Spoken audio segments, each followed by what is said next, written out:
First ever factory outlet Mukunda jewellery KPHP Kothapet Khammam Somajiguda Hanamkonda. నమస్తే కళ్యాణ్ చక్రవర్తి నమస్తే గారు. జయ గారు, నమస్తే. కళ్యాణ్ గారు, మనకు వచ్చిన మెయిల్స్ లో ఒక మెయిల్ అండి. అతని పేరు ప్రసాద్, కుకట్పల్లి నుంచి మెయిల్ చేశాడు. 15 ఏళ్ల సుదీర్ఘ ప్రయాణం చేసిన తర్వాత ఇప్పుడు విడిపోవాలనుకుంటున్నాడండి. కొంచెం డీటెయిల్డ్ గానే పెట్టాడు మెయిల్లో విషయం మొత్తం కూడా. 2 పిల్లలు ఉన్నారు.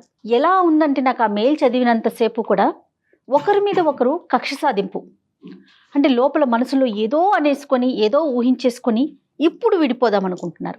సో ఇమీడియట్ గా మీతో మాట్లాడించాలనుకున్నాను. నేను నెంబర్ కూడా ఇచ్చారు, మరి కాల్ చేస్తానండి. ప్రసాద్ గారు, కుకట్పల్లి. ఎస్, యూజువల్ గా పెద్ద కారణాలకి దెబ్బలాడుకుని పగలు ప్రతీకారాలు పెంచుకునే దానికంటే కనుక ఈ మధ్యకాలంలో చిన్న చిన్న అంశాల మధ్యన విభేదాలు.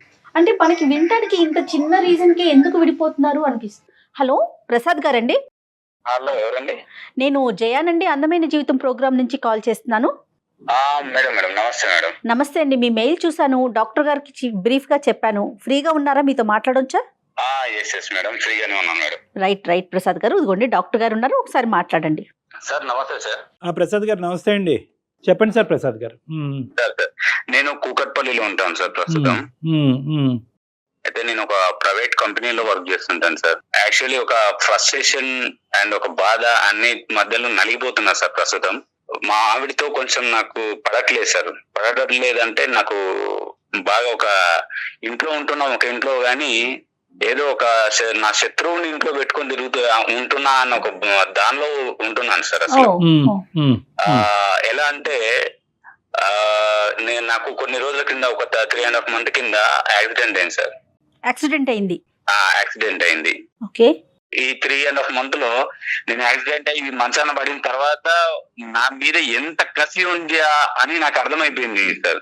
కాబట్టి దయచేసి నాకు ఆవిడతో అవ్వట్లేదు సార్, కొంచెం నాకు విడాకులు అవ్వాలి కావాలి సార్. ప్రసాద్ గారు, 15 years ఆఫ్ రియాలిటీ లేదంటే డ్రామా, లేదంటే 3 months of reality or drama? డ్రామాతో ప్రేమ చూపించింది. బట్ నేను మంచాన పడిన తర్వాత ఆవిడకున్నటువంటి ఏంటి నా మీద ఎంత పగ ఉంది అని పగ సాధించింది సార్. ఒక మనిషి ఉంటే తప్ప నేను బాత్రూమ్ కూడా వెళ్ళలేని సిచ్యువేషన్. అదేలేండి, నాకు ఖచ్చితంగా ఎవరొకరు ఉంటే గానీ బాత్రూమ్కి వెళ్ళలేని సిచ్యువేషన్ సార్. కానీ నేను మంచాన పడిన తర్వాత అసలు నన్ను పట్టించుకోకపోవడం, నేను ఏదైనా మాట్లాడితే చిరాకుగా ఏంటి అని చెప్పేసి ఆన్సర్లు ఇవ్వడము, ఒక మనిషి అంటే సైకలాజికల్ గా నన్ను బాగా ఆడేసుకుంది సార్. ఒకటి ప్రసాద్ గారు, ఇక్కడ ఏంటంటే బేసికలీ బహుశా ఈ ఇష్యూ మీరు ఇప్పటికొచ్చి ఎవరితోనే డిస్కస్ చేయలేదేమో కానీ నేను ఒక మాట అంటాను. ఇప్పుడు మా వేదిక వరకు వచ్చిన తర్వాత మీరు పదే విడాకులు అంటే కనుక ఇప్పుడు అది ఇచ్చేది పుచ్చుకునేది మేము కాదండి. బేసికలీ ఏంటంటే విడాకులు అనేటటువంటి సబ్జెక్టు అది కంప్లీట్గా మీ సర్వాధికారం, అది మీకు మీ భార్యకి మధ్యన ఉండేటటువంటి ఒక ప్రధానమైనటువంటి అంశం. ఈ రోజు ఏంటంటే అసలు విడాకులు అనేటటువంటిది 3 నెలల పాటు జరిగినటువంటి ఒక ఇమోషనల్ ఇష్యూ వల్ల ఒక అబ్రప్ట్ కంక్లూజనా, ఒక తొందరపాటుతో జరిగేటటువంటి కంక్లూజనా అనేటటువంటి మనం ఆలోచించుకోవాలి. ఎందుకంటే ఏ నిర్ణయం అన్నా ప్రధానంగా విడాకులు ఇలాంటి అంశాలు ప్రధానంగా నిర్ణయం తీసుకునేటప్పుడు ఇమోషనల్ ఫ్రంట్ మీద తీసుకోవద్దండి, ఒక ప్రాక్టికల్ ఫ్రంట్ మీద తీసుకుందాం. విడాకులు అనేటటువంటిది ఒక సొల్యూషన్ గా భావిస్తూ ఈ కాన్వర్సేషన్ ముందుకెళ్ళటం కష్టం అని నేను చెప్తున్నాను. రైట్, అసలు మన వేదికే అది కాదండి. జీవితం అందంగా ముందుకు తీసుకెళ్లే ప్రయత్నం, ఏదన్నా ఎవరి వైపు తప్పులున్నా ఒప్పులున్నా కూడా సరిచేసి అది ముందుకు వెళ్ళాలి అనేదే ఈ కాన్సెప్ట్. ఆవిడ కూడా వర్కింగ్ అండి? లేదు సార్, నేను ఆవిడ ఇంట్లోనే ఉండి హ్యాపీగా పిల్లల్ని చూసుకోమని నేను పని కూడా చేయనివ్వను సార్. ఇంట్లోనే ఉంచుతాను ఆవిడ్ని. నన్ను ఎంత నిర్లక్ష్యం చేసిందంటే సార్, అంత నిర్లక్ష్యం చేసింది.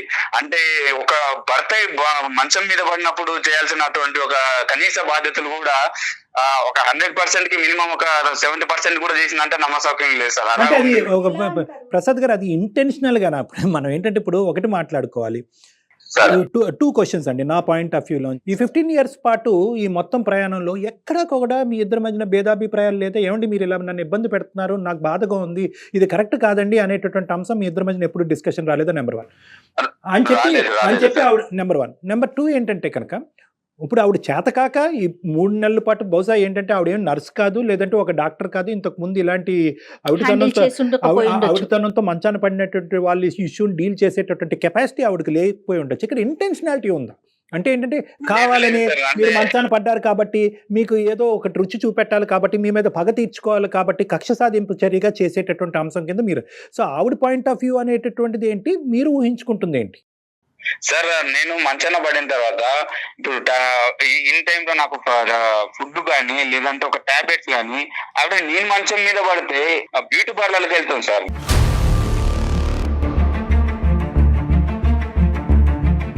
పిల్లలైన పక్కన ఉంటారేమో అని అంటే సండే లేదు ఆ టైంలో ఎవరైనా అంటే స్కూల్ కి హాలిడేస్ ఉన్న టైంలో ఎన్ని హాలిడేస్ ఉంటాయి సార్, ఆ టైంలో కూడా పిల్లల్ని తీసుకొని బయటకు వెళ్ళిపోవడం, కనీసం నాకు దగ్గర నుండి చూసుకోకపోవడం ఇలా చాలా చేసింది సార్.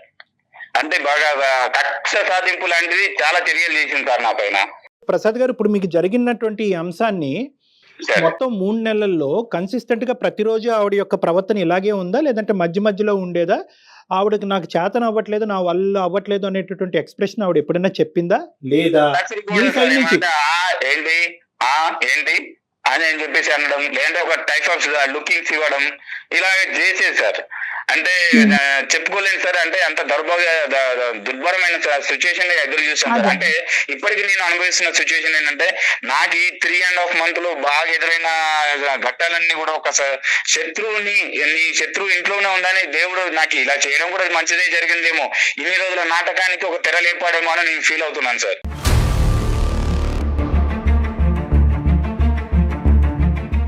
అంటే ఇంకొక పాయింట్ నేను చెప్తున్నాను ప్రసాద్ గారు, ఇక్కడ ఎప్పుడన్నా కూడా ఇష్యూని అక్కడ తేల్చుకోవటం అన్నది బెటర్. ఇలా వెనకతలు మాట్లాడుకునే దానికి నీ ప్రవర్తన నాకు నచ్చట్లేదు, ఇదేంటి ఎప్పుడు చూడనటువంటి ఈ యాంగిల్ నీ లోపల నేను చూస్తున్నాను, నేను మంచాన్ని పట్టి అవుటితనంతో బాధపడుతున్నాను, డూ ఆర్ డై సిచ్యువేషన్లో ఉన్నాను, ఏంటి నీ ప్రవర్తన ఇలా అనేటటువంటి ప్రశ్న మీరు ప్రశ్నించలేదా ఇక్కడ ఈ 3 నెలల 100 రోజుల ప్రయాణంలో? ఒక ఆడపిల్లని తోడుగా చేసుకున్న తర్వాత, ఒక భార్యగా చేసుకున్న తర్వాత కనీస బాధ్యతలు ఏంటి, మంచాన పడ్డ తర్వాత భర్తకు ఏం చేయాలి ఏంటి అనేది కనీసం తెలియదా సార్? నేను చెప్పాలి సార్? మీరు చెప్పవలసినటువంటి అవసరం లేదు. అది ఇక్కడ 2 points మనం ఏమంటున్నా అంటే కనుక ఆవిడ చేతకాక చేయలేకపోయిందా లేదంటే కావాలని చేయలేకపోయింది సార్, కావాలని చేయలేకపోయింది. అంటే మీ ఇద్దరి మధ్య ఎప్పుడు డిఫరెన్సెస్ లేవా ఈ అంతకుముందు ఈ 15 years లో? లేవు సార్, చిన్న చిన్న గొడవలు అనేది కామన్ థింగ్, కానీ ఇంత డెప్త్ గా మాత్రం ఎప్పుడు పడలేదు సార్, మేము ఎప్పుడు అనుకోలేదు. ఇప్పుడు మీకు ఈ రోజు చేయనందుకు నువ్వేంటి నాకు ఇలా చేయలేకపోతున్నావు, నాకు కష్టకాలం వచ్చినప్పుడు నువ్వు ఎందుకు చేయలేకపోతున్నావు అనేటటువంటి మీరు అడిగినందుకు ఆవిడ ఏమైనా పశ్చాత్తాపం ఫీల్ అయ్యిందా? సారీ అండి నాకు అర్థం కాలేదు. ఇప్పుడు అడగలేదు సార్, నేను మనసులో పెట్టుకొని నాకు నేను సర్ది చెప్పుకుంటూ ఏదో ఒక రోజు నేను వద్దు ఇవన్నీ చూసి భరిస్తూ ఇలాంటి భార్యన నేను కట్టుకుందని ప్రతిరోజు మనసులో కుమిలిపోయేవాడిని సార్. ఇన్ని రోజులు ఆడింది డ్రామానా, ఈ రోజు నేను మంచాన పడ్డాను కాబట్టి ఈ రోజు తనకు ఒక టైం వచ్చిందని ఆడుకుంటుందా, ఇన్ని రోజులు చేసినంత వృధా అయిపోయిందని ఎంత కుమిలిపోయాను సార్. అంటే మీరు ఏం చేసి ఉండొచ్చండి, ఏం చేసి ఉండొచ్చు కాబట్టి ఆవిడ ఈ రోజు పగ తీర్చుకుంటున్నారు? నేను ఏమి చేయలేదు సార్, నేను ఏమి చేయలేదు, తప్పుగా మాట్లాడింది లేదు, ఎప్పుగా ఏం ఆలోచించలేదు. అంటే నేను నా పిల్లలు భార్య ఇదే కుటుంబం, నేను కష్టపడ్డం ఇది మాత్రం నాకు తెలుసు సార్. ప్రతిదీ డబ్బులు కూడా తీసుకొచ్చి ఆవిడకి మెయింటెనెన్స్ కి ఇస్తాను సార్. ఇక్కడ ఏదో ఒక లింక్ మిస్ అవుతున్నట్టు నాకు అనిపిస్తుంది ప్రసాద్ గారు. ఖచ్చితంగా ఆవిడతో అయితే మనం మాట్లాడాలి. ఫోన్ చేయొచ్చా సార్? ఎక్కడున్నారు ఆవిడ? మీరు ఆఫీస్ లో ఉన్నారా? లేదు సార్, నేను ఆఫీస్ అని చెప్పేసి ఇంట్లో నుంచి బయటకు వచ్చేసి వేరే ఫ్రెండ్ రూమ్ లో తలదాచుకుంటున్నాను సార్. ఇప్పుడు ఇంట్లో ఉండలేకపోతున్నాను, బయటకు వెళ్ళలేకపోతున్నాను, ఫ్రెండ్ దగ్గర వచ్చి ఏదో రిలైజ్ అవుదామని ఇక్కడ వచ్చి ఉన్నాను సార్. ఎప్పటి నుంచి అండి, ఎన్ని రోజులు బట్టి? రీసెంట్ గానే సార్, నేను యాక్చువల్లీ నెక్స్ట్ మంత్ నుంచి వెళ్ళాలి, బట్ ఇప్పటి నుంచి అని చెప్పేసి ఇంట్లో ఉండకుండా బయటకు వచ్చేస్తున్నాను సార్. సో పిల్లలు అక్కడే ఉన్నారు, మరి పిల్లల్ని మిస్ అవ్వట్లేదా మరి మీరు? లేదు సార్, అంటే డైలీ ఇంటికి వెళ్ళి ఈవినింగ్ టైం మిగతా టైం ఇక్కడ స్పెండ్ చేయడం జరుగుతుంది సార్. అలాగంటారా? ఓకే ఓకే, చూడండి ఆవిడ మనకు అందుబాటులో ఉంటదేమో, ఆవిడ కూడా ఒకసారి డైరెక్ట్ గా క్లారిటీ తెచ్చుకోండి. ఒక్క నిమిషం సార్. అతను మాట తీరు వింటూ ఉంటే మరి డీసెంట్ పర్సన్ లాగే అనిపిస్తున్నారు, అర్థం చేసుకునే వ్యక్తి లాగా. అంటే అపోహలకు లోన ఉన్నట్టు. 15 ఏళ్ళు కలిసి ఉన్నప్పుడు ఏ భార్య అయినా సహజంగా మనం ఆలోచిస్తే, భార్య కానీ భర్త కానీ ఏదైనా తీవ్రమైన ఇబ్బంది పడుతున్నప్పుడు ఇలా కూడా బిహేవ్ చేస్తారా? అంటే మేజర్లీ కమ్యూనికేషన్ మేడం. ఇక్కడ ఏమవుతుందంటే వీళ్ళు చిన్న విషయాలు అనుకుంటున్నారు, ఎక్కడికక్కడ కవరప్ చేసుకుని అతను ఇంతనే అని ఆవిడ అనుకుంది, ఈవిడింతే అని ఇతను కంటిన్యూ అయిపోతున్నారు. The main thing about wife and husband relationship ఏంటంటే కమ్యూనికేషన్. ఈ రోజు ఇప్పుడు అతను మనతో చెప్పినట్టుగా ఇంతకు ముందు ఎవరితో కమ్యూనికేట్ చేసి ఉండడు, అంటే ఎవరితో అక్కర్లేదు, భార్య భర్త కూర్చుని ఏమో నాకు ఇది నచ్చుతుంది, ఇది నచ్చట్లేదు, ఇది కరెక్ట్, ఇది రాంగ్ అనేది. అంటే సైకలాజికల్ గా మీ ఉద్దేశం ఎప్పటికప్పుడు ఒక ఇష్యూ ఉన్నప్పుడు అప్పుడే మాట్లాడేసుకోవటం మంచిదంటారా? హలో పద్మ, అట్లీస్ట్ ఆ ఇష్యూ రిపీట్ అయ్యేటప్పుడు అన్నమాట. పద్మ చెప్పు. నేను డాక్టర్ కళ్యాణ్ గారి దగ్గర ఉన్నాను. అదే దేనికి వెళ్ళావని అడుగుతున్నాను. దేనికి వెళ్ళామంటే నీకు తెలియదా దేనికి వెళ్ళాను? నాకెట్లా తెలుస్తుంది? బానే ఉన్నావు కదా ఇప్పుడు. నాకు డైవర్స్ కావాలని మన డాక్టర్ గారితో చెప్పాను. ఏ డాక్టర్ ఏం చేస్తారు నీకు డైవర్స్ కావాల్సి వస్తే?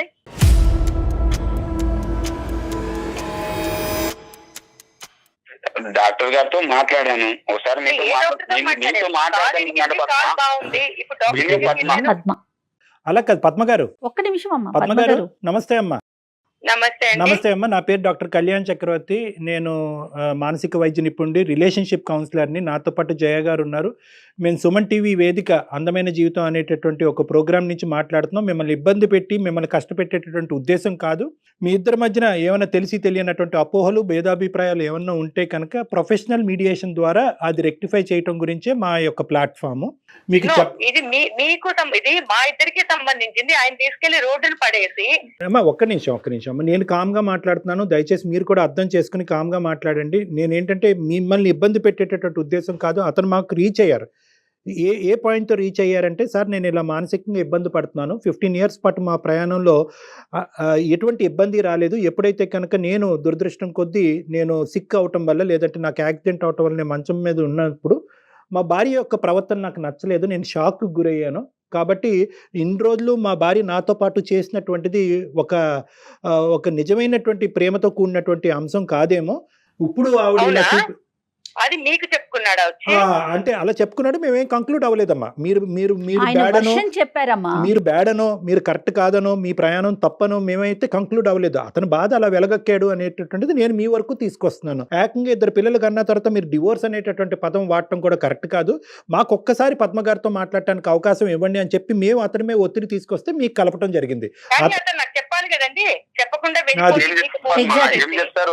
ఏం చెప్తారు చెప్పు. మరి ఏం చెప్పడం?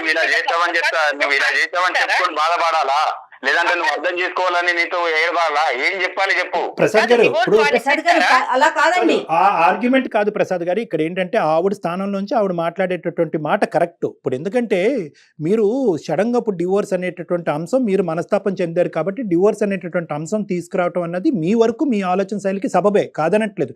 కానీ ఈ రోజు ఆవిడని సర్ప్రైజ్ చేశారు కదా. మా యొక్క మీడియేషన్ ఉంది, అందమైన జీవితం నుంచి డాక్టర్ కళ్యాణ్ చక్రవర్తి గారి దగ్గరికి వచ్చాను. మీరు ఎక్కడ వచ్చారు నా దగ్గరికి? మీరు ఫోన్ చేస్తే నేను మీ ఫోన్లో మాట్లాడుతున్నాను. సో ఆవిడ వరకు ఆవిడ సర్ప్రైజ్ అవటం, ఆవిడ వరకు ఇనీషియల్ గా అలా రియాక్ట్ అవటం అన్నది మనం యాక్సెప్ట్ చేద్దాం. ఫస్ట్ మనకు కావాల్సింది ఏంటంటే, అమ్మ సారీ అమ్మ, అతని తరపున నేనే సారీ చెప్తున్నాను. మీకు ఇలా సర్ప్రైజ్. అతని బిహేవియర్ అంతా మీరు సారీ చెప్పడం ఎందుకండి? ఈ షాకులు నాకు 15 సంవత్సరాల నుంచి అలవాటేలేండి.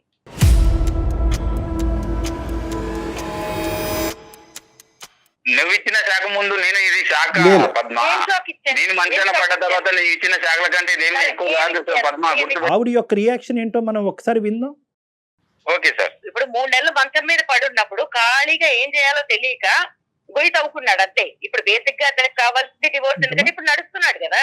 ఇప్పుడు నీ కంప్లైంట్ ఏంటి? నీకు టైం కి మందులు ఇచ్చా, టైం కి తిండి పెట్టా, టైం కి స్నానం చేయించు, బ్యూటీ పార్లర్ లో తెలుసుకుంటూ నువ్వు నాకు ఇచ్చావు. నేను వెళ్ళకపోతే నీ కాలు నయమైపోతుందా?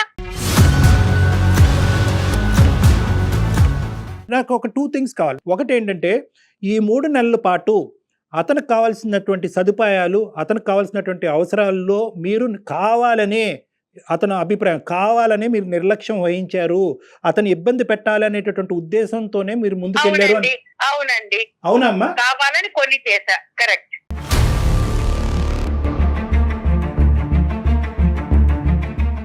అట్లీస్ట్ ఇప్పటికైనా జ్ఞానోదయం అర్థమైన డాక్టర్ గారు వినండి.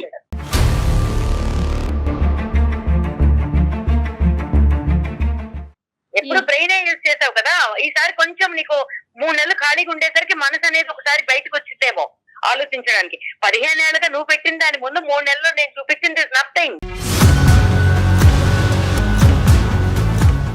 చూపెట్టారా? చూపించానండి. తప్పు కాదమ్మా. దేనికండి? అదేంటమ్మా మంచాన్ని పడినట్టు కాదండి. ఈ 15 ఏళ్లలో నేను వెళ్ళి రద్దకెళ్ళి రోడ్డు మీదకి వెళ్ళి ఎవరికి చెప్పుకోలేదు ఇతను చేసినవి. అంటే ఇది రివెంజ్ తీర్చుకున్నట్లుగా అనిపించట్లేదా పద్మ గారు? మనకి అలాంటి ఆలోచన రావట్లేదంటారా? ఒక రకంగా రివెంజ్ మ్యారేజ్ అండి, నేను హ్యూమన్ బీయింగ్ ని, నేను మనిషిని కదా, నాకు ఒక మనసు ఉంటది. అమ్మా నాకు అవకాశం వచ్చింది ఈ రోజు.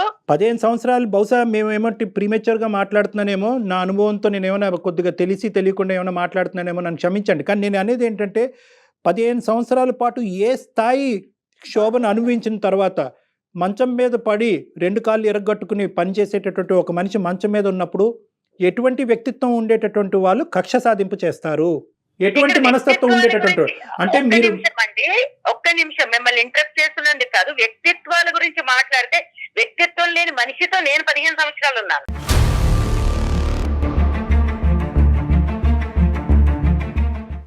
తన గురించి తప్ప ఇంకేం అక్కర్లేదు. ఇంట్లో నేను ఉద్యోగం చేస్తానన్నప్పుడు ఉద్యోగం చేయక్కర్లేదన్నాడు. దానికి అతను ఇచ్చిన రీజన్ ఏంటి?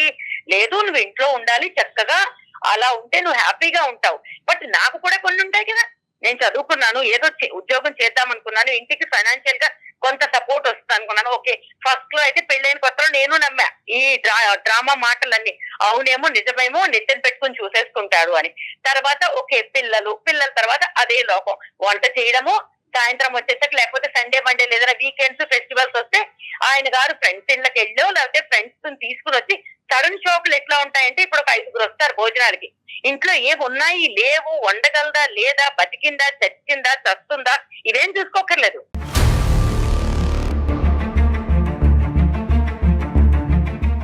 ఇప్పుడు ఎవరైనా ఫ్రెండ్స్ చెప్పి రారు కదా, దాన్ని కూడా మనసులో పెట్టుకుంటావా? ఎందుకు పెట్టుకోనండి ఫ్రెండ్స్ ఏం లేకుంటాయి. ఇప్పుడు నీకు అనుకుండానే చేస్తాను.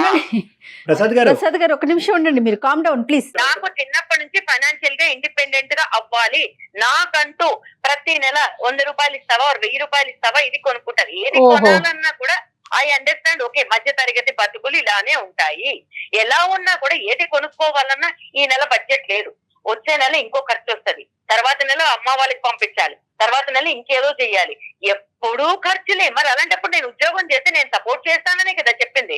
పిల్లల్ని కూడా కాంప్రమైజ్ అయ్యి స్కూల్స్ కి ఏదో పంపిస్తున్నాం, బట్ అనుకున్న స్కూల్స్ కి పంపించట్లేదు, ఏదో కాంప్రమైజ్ అయ్యాము పంపిస్తున్నాం. ప్రతిరోజు ఏదో ఒకటి, కాళ్ళు బాగున్నంత కాలం, మంచాన పడనంత కాలము, ఆయన చేసినవి ఇంత అంత కాదు, మంచాన పడినంత కాలము మేలీగో, తక్కువేం లేదు మేలీగో. ఎంత ఈగోయిస్టిక్ అంటే తన దృష్టిలో తను ఏమీ మాట్లాడకుండా నన్ను తిట్టలేదు కాబట్టి మంచోడు అనుకోవాలి. అంటే తిట్టడం ఒకటేనా? నేనేమైనా శాడిస్ట్నా అని అడిగాడు 2-3 సార్లు. అంటే కొడితేనే శాడిస్ట్వా, లేకపోతే ఇంకేదైనా టార్చర్ పెడితేనే, ఫిజికల్ గా టార్చర్ పెడితేనే శాడిస్ట్వా? అంటే మానసికంగా నువ్వు వేధించే వేదికలు అంటే నేనేం వేధించాను? ఇంటికి వస్తాడు, మాట్లాడడానికి ఏముండవు, ఎప్పుడు కూర్చుని మేము మాట్లాడుకుంది లేదు. నాకు తెలిసి, నాకు గుర్తుండి పెళ్ళైన కొత్తలో ఒక 2-3 నెలలు వదిలేస్తే దాని తర్వాత ఓకే అందరి జీవితాలు ఇలాగే ఉంటాయి, సినిమాలాగా ఉండదు, కాంప్రమైజ్ అయిపోయా. కాంప్రమైజ్ అయిన తర్వాత కూడా చిన్న చిన్న వాటికి కూడా ఏదైనా కావాలంటే ఎక్కడికైనా వెళ్దామా డబ్బులు ముందుకు వస్తాయి, ఏదైనా కొనుక్కుందామా డబ్బులే ముందు వస్తాయి. ప్రతి దానికి నీకు డబ్బులు అంత ప్రాబ్లం అయినప్పుడు నన్ను ఉద్యోగం చేయకూడదని ఎందుకు తొక్కేసావు నువ్వు?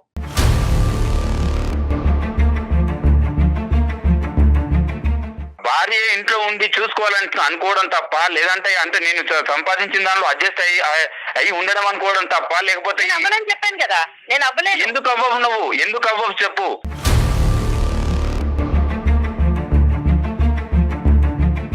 నువ్వు ఉద్యోగం చేసేవన్నీ నువ్వు అన్ని సక్సెస్ అయినట్ట, నువ్వు ఇంట్లో కూర్చొని పిల్లల్ని చూసుకుంటే సక్సెస్ అయినట్టు కాదా? మనసులో ఏదో పెట్టుకొని ఏదో చెప్తుంది, ఏదో చేస్తుంది. నాకైతే అవ్వదు. నీతో పడి ఉండక్కర్లేదు, ఎప్పుడో డివోర్స్ ఇచ్చి పిల్లల్ని తీసుకుని వెళ్ళిపోదును.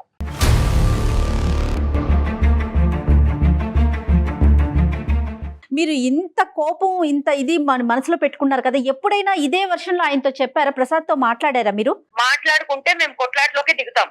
సో దాని బదులు మాట్లాడుకోకుండా బతికేస్తున్నాం. అది కాంప్రమైజ్ అయి బతకడమా లేకపోతే చావలేక బతకడమా?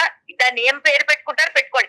ఏం మాట్లాడాలన్నా ఫ్రెండ్స్ వస్తారు. ఒక పనికి మాలిన నాగరాజు ఎవడో ఉంటాడు, ఎప్పుడు చూసినా అక్కడికి పోతాడు. ఎందుకు వెళ్తావు నువ్వు? వాడి గురించి మాట్లాడకు, వాడు నా ఫ్రెండ్, వాడు నా ఫ్రెండ్. నాకు ఎన్నోసార్లు అవసరాలకు డబ్బులు ఇచ్చాడు వాడు.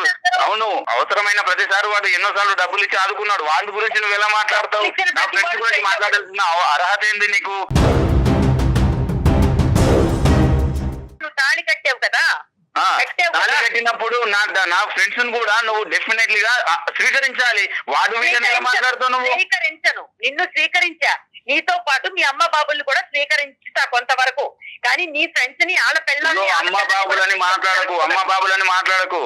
ఏ రోజైనా మీ అమ్మ నాన్న గురించి మాట్లాడాను? అమ్మ బాబులని ఈ రోజు మాట్లాడుతున్నాను. ఏంటి నువ్వు చేసే ఇంతకంటే ఏం చేయగలను? నేను మానసికంగా ఎంత కుమిలిపోయాను నాకు తెలుస్తుంది. అవును, ఖాళీగా ఉన్నావు కాబట్టి కుమిలిపోయావు, బిజీగా ఉన్నప్పుడు కుమిలిపోలేదు కదా.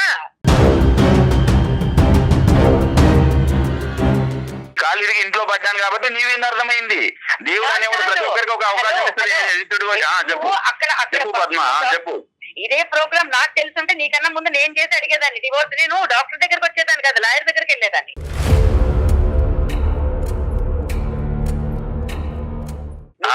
ఇలాంటి వాడివి అని తెలుసుంటే, అంటే ఇంత విషం నింపుకున్నావు, ఇప్పుడు అవసరం తీరిపోయాక పిల్లల్ని రోడ్డుకు పడేస్తావని తెలుసుంటే 15 ఏళ్ళు నీతో కాంప్రమైజ్ అయ్యి బతికి నా జీవితం నేను నాశనం చేసుకునేదాన్ని కాదు.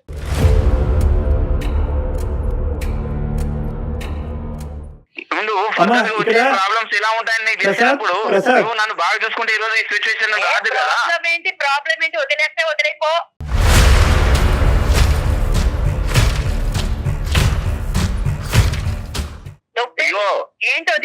నాకు వద్దు సార్ ఈవిడ ఇంతే మారదు. నేను చెప్పాను కదా ఇన్ని రోజులు, కనీసం అట్లీస్ట్ ఇన్ని రోజులు అవును భర్తని నేను ఇలా చేశాను కదా, కనీసం ఏమన్నారు మనస్తాపానికి అది మనసాక్షి కూడా పోవట్లేదు సార్. చేశానని చెప్పుకుంటాడు, అన్నం పెట్టాడు, ఒక ఇంటికి రెంట్ కట్టాడు, అంతకు మించి ఏం పీకాడు?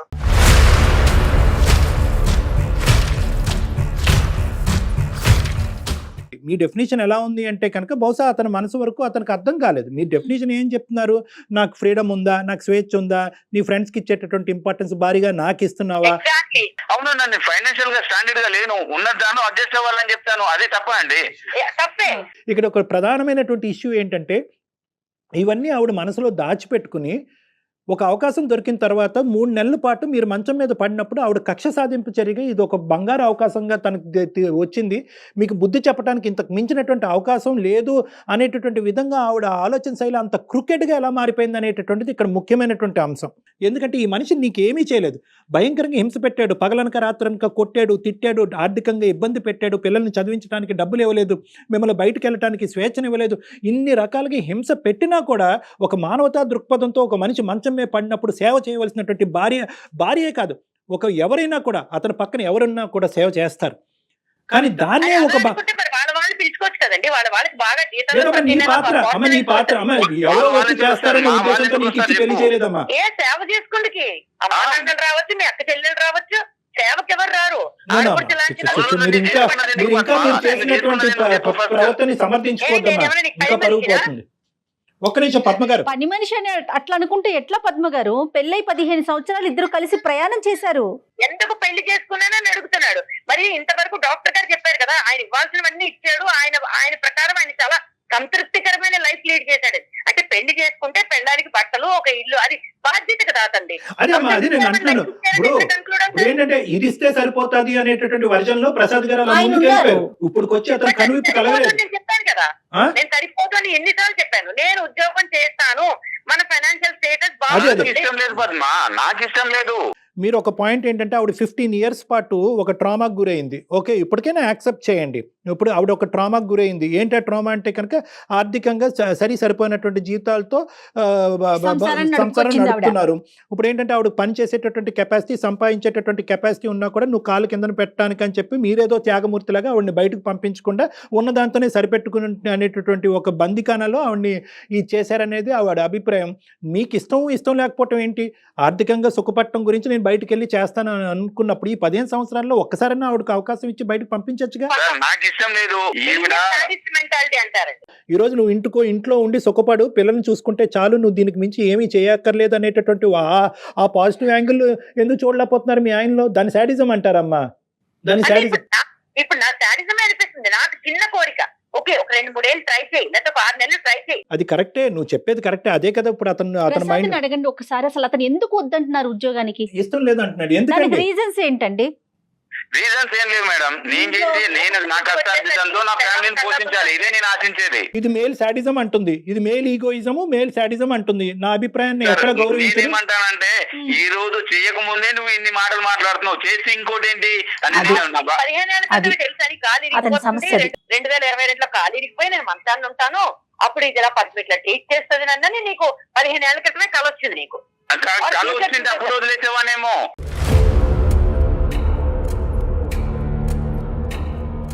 ఇంట్లో కూర్చుంటేనే ఇలా మాట్లాడుతుంది, బయటకు వెళ్తే ఈవిడ కొమ్ములు వచ్చి ఇంకెలా మాట్లాడుతా అంటే ఒక ఆడదాన్ని ఇలాగే ఉండాలి, ఈ పరిధుల మధ్యనే ఉండాలి, ఇలాగే మాట్లాడాలి, ఇలాగే వ్యవహరించాలి అనేటటువంటి గీతలు మీరు ఆల్రెడీ మెంటల్లీ మీరు ముందే గీసుకున్నారు.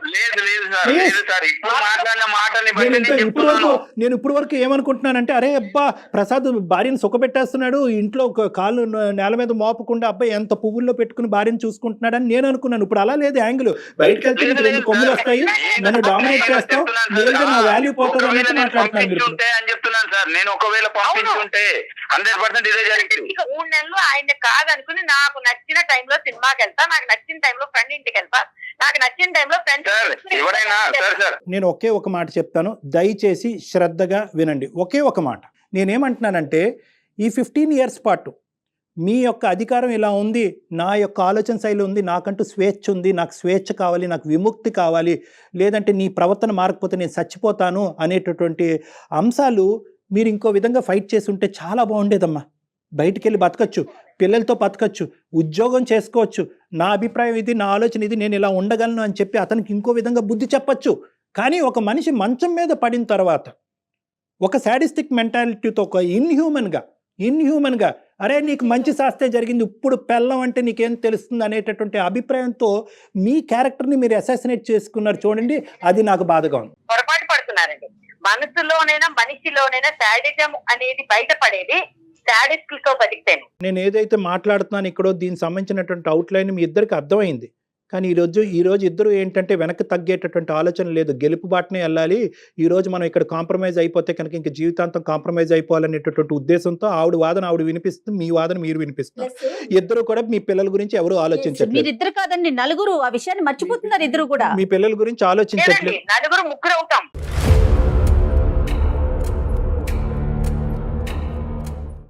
ఎప్పుడైతే అతనే ఒంటరివాడు అవుతాడు, మేము ముగ్గురు ఉంటాం. అయినా పర్వాలేదు పద్మ, నీలాంటి నేను ఉండడం కంటే కూడా పోయినా పర్లేదు. జీవితం అంటే ఏంటో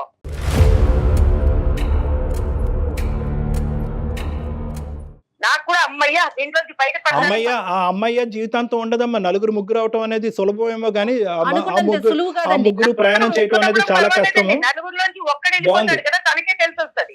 అతనికి తెలిసి వస్తుందో మీకు తెలిసి వస్తుందో కాలం నిర్ణయిస్తుంది. కానీ ఇలాంటి అంశాలు నా దగ్గర శతకోటి ఉన్నాయి. మీరేదో ఈ రోజు ఇందులోంచి బయటపడితే నేను సుఖ జీవితం అనిపిస్తున్నానని అనుకుంటారు. కానీ అదే ప్రశ్న రేపొద్దున మీరు పిల్లల్ని అడిగినప్పుడు మీ పిల్లలు మిమ్మల్ని అడిగినప్పుడు మీ తల ఎక్కడ పెట్టుకోవాలో మీకు తెలియదు. అమ్మ నాన్నని ఏ కారణం చేత వదిలేసావు? మానసిక ప్రశాంతత ముఖ్యం నాకు. మీకు ముఖ్యం. తండ్రి లేనటువంటి పిల్లలు మానసిక ప్రశాంతతతో ఉంటారా అనేటటువంటి ప్రశ్నకి ఈ రోజు మీరు మాట్లాడేటటువంటి తీరులో మీకు సమాధానం దొరకదు. కాలం నిర్ణయిస్తుంది. తండ్రి ఒక్కడే ఉంటే సరిపోదండి. తండ్రి ఒక్కడే కదా, తండ్రితో పాటు భర్త రోల్ కూడా చేయగలగాలి.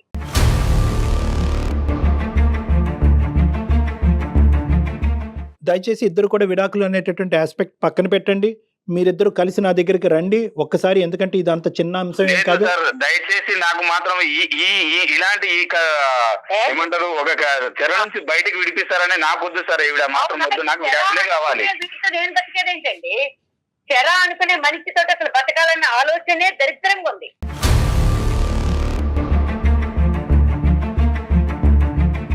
నువ్వు శాడిస్ట్ అని నేను పంపిస్తా నోటీస్, నాకు డివోర్స్ కావాలి, పిల్లలు కావాలి. నువ్వు ఎక్కడ ఏడుస్తావో, నాగరాజు గారి దగ్గర పోతావో, 10 మంది ఫ్రెండ్స్ సొసైటీలో స్థానం పోయిన తర్వాత ఫ్యామిలీ లేకుండా నీకు తెలుస్తుంది. నువ్వు లేకపోతేనే నేను ప్రశాంతంగా ఉంటాను డెఫినెట్లీ గా. హలో కట్ అయిపోయినట్టుందండి, ఆవిడ పెట్టేశారండి ప్రసాద్ గారు. ఇది సార్ ఇలా ఉంటుంది సార్. అంటే ఎంత అంటే ప్రతి దానికి నేనే చెడ్డోని అని, లేదంటే ఇంత చూసుకున్నా కూడా నేను చెడ్డోని అనే చూపిస్తుంది సార్. చూసుకుంటున్నానని మీరు అనుకుంటున్నారండి, ఆవిడ అనుకోవాలి కదా. మీకు మీరే అనుకుంటే ఎట్లా?